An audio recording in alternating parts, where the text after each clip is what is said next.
Hi எல்லாருக்கும் வணக்கம். எல்லாரும் எப்படி இருக்கீங்க? இன்னைக்கு வந்து நம்ம சேனலில் ஒரு அருமையான ஆன்மீக பற்றி தான் நான் உங்களோட ஷேர் பண்ணிக்க போகிறேன். ஸோ இதுக்கு முன்னாடி நம்ம சேனலில் ப்ரீவியஸ் வீடியோவில் துர்கை சித்தர் அருடைய சில ஸ்துதிகள் பற்றி பார்த்தோம். அதாவது வாரம் 7 நாட்களும் ஒரு கிழமைக்கும் வந்து நம்ம சொல்லக்கூடிய சில ஸ்துதிகள் பற்றி நான் வந்து ஷேர் பண்ணுறேன்னு சொல்லியிருந்தேன். ஸோ அதில் வந்து திங்கட்கிழமைக்கான ஸ்துதி வந்து ப்ரீவியஸ் வீடியோவில் நம்ம வந்து பார்த்தாச்சு. ஸோ ஏன்னா நிறைய பேர் வந்து காமெண்ட் செஷனில் வந்து கேட்க ஆரம்பிச்சிட்டாங்க, நெக்ஸ்ட் வந்து எப்போ ஷேர் பண்ணுவீங்க அப்படின்னு. ஸோ அவர்களுக்காகத்தான் இந்த பதிவு. ஸோ இன்னைக்கு வந்து நம்ம செவ்வாய்க்கிழமைக்கான ஸ்துதியை வந்து பார்க்கலாம். நான் வந்து டிஸ்கிரிப்ஷன் பாக்ஸ்லேயும் உங்களுக்கு வந்து கொடுத்துட்றேன். நிறைய பேருக்கு ஷேர் பண்ணுங்கள், எல்லாருக்குமே வந்து ரொம்பவே யூஸ்ஃபுல்லாக இருக்கும். துர்கை சித்தர் பற்றி நான் ஏற்கனவே அந்த வீடியோவில் வந்து சொல்லியிருக்கேன். அவர் வந்து சாக்த வழிபாட்டை மக்களிடத்தில் கொண்டு வந்து சேர்த்தவர், அதாவது சக்தி வழிபாட்டை பற்றி மக்களுக்கு உணர்த்தியவர். நிறைய ஸ்லோகங்கள் வந்து அவர் வந்து கொடுத்துருக்காரு மக்களுக்காக.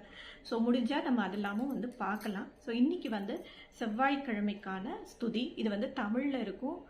ரொம்ப 4 லைன்ஸ், மிஞ்சி போனால் ஒரு 6 லைன் இருக்கும், அவ்வளோதான். ரொம்ப ஈஸியாகவும் இருக்கும், எல்லாருமே வந்து படிக்கக்கூடிய வகையில் இருக்கும். ஸோ இன்னைக்கு வந்து செவ்வாய்க்கிழமைக்கான ஸ்துதி பார்க்கலாம். இதை வந்து செவ்வாய்க்கிழமை அன்னைக்கு 9 முறை சொல்லணும். ரொம்ப ரொம்ப விசேஷம் இது. இப்போ நம்ம வந்து அந்த ஸ்துதி என்ன அப்படிங்கிறத பார்க்கலாம். மங்கள குமரனே, மனம் தரும் சக்தியே, அங்காரகன் எனும் அழகு செவ்வண்ணனே, பொங்கிட நலத்துடன் பொருள் நிலம் அளித்திடும் எங்களின் இதயனே, இன்பனே போற்றியே.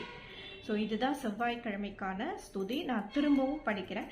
மங்கள குமரனே, மனம் தரும் சக்தியே, அங்காரகன் எனும் அழகு செவ்வண்ணனே, பொங்கிட நலத்துடன் பொருள் நிலம் அளித்திடும் எங்களின் இதயனே, இன்பனே போற்றியே.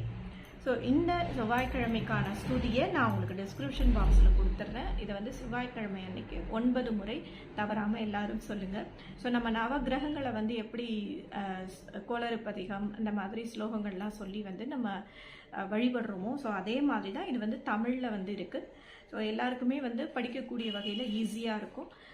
நம்ம சொல்லக்கூடிய தினமும் நம்ம வந்து சொல்லக்கூடிய ஸ்லோகங்களோட இதையும் வந்து சேர்த்து சொல்லலாம். நல்ல ஒரு பலன் வந்து நமக்கு கிடைக்கும்.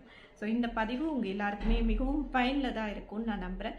இன்னொரு அருமையான பதிவில் நம்ம சந்திக்கலாம். நன்றி, வணக்கம்.